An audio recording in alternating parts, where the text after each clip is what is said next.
seperti tagline Bapak Bupati dan Wakil Bupati kita, insya Allah Aceh Besar berubah dan maju.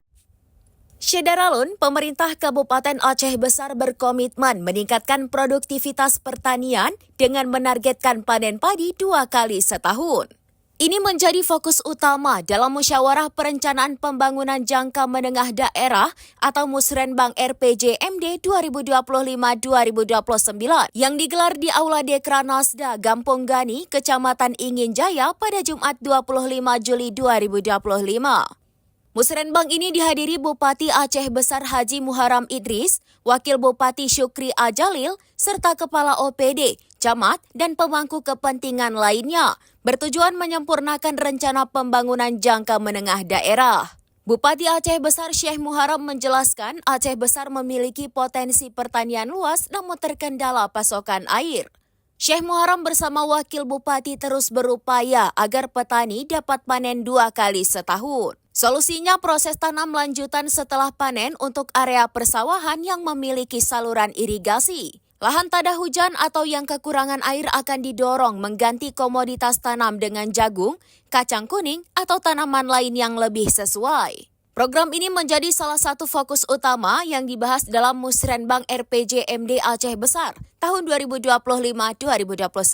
Selain ketahanan pangan, Bupati Muharram juga menekankan pentingnya penggunaan anggaran yang tepat sasaran di tengah efisiensi.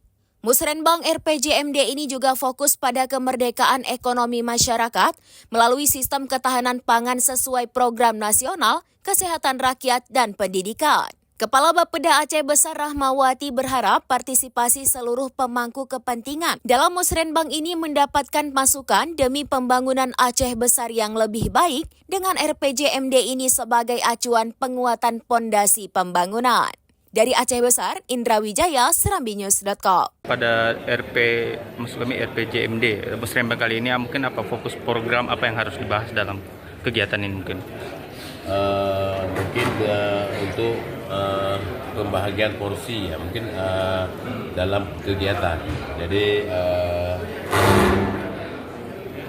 apa yang harus kita utamakan ya kan, kemudian mungkin apa yang bisa kita tinggalkan karena kita sekarang masa efisiensi. Jadi efisiensi itu kita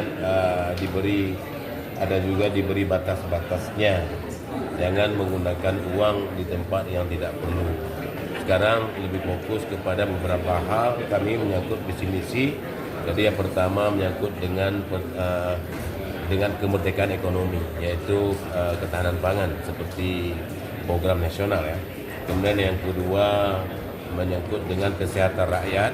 Kemudian yang ketiga dengan pendidikan untuk rakyat. Jadi itu yang lebih fokus. Kemudian yang lainnya itu adalah pendukung daripada kegiatan tersebut. Demikian. Mungkin untuk ketahanan pangan kan Aceh Besar kita ketahui luas cakupan luas wilayah sawahnya ini kan cukup luas bisa dikatakan. Mungkin dalam RPJMD ini Pak, seperti apa sih mungkin pendorongan pembangunan sektor pertanian seperti apa mungkin? Ya betul, terima kasih. Jadi kami luas sekali wilayah pertanian di Aceh Besar, itu belum termasuk wilayah perkebunan, hanya pertanian. Tapi itu wilayah aktif ya, wilayah produktif.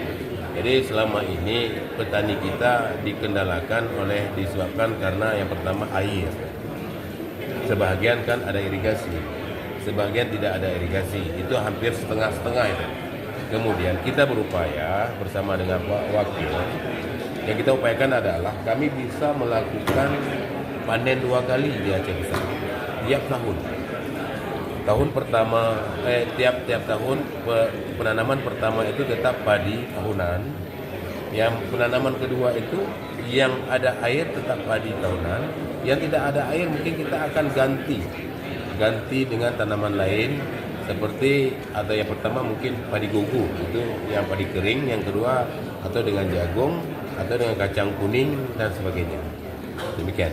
Oh berarti pemanfaatan lahan kosong setelah masukin tanah. Ya.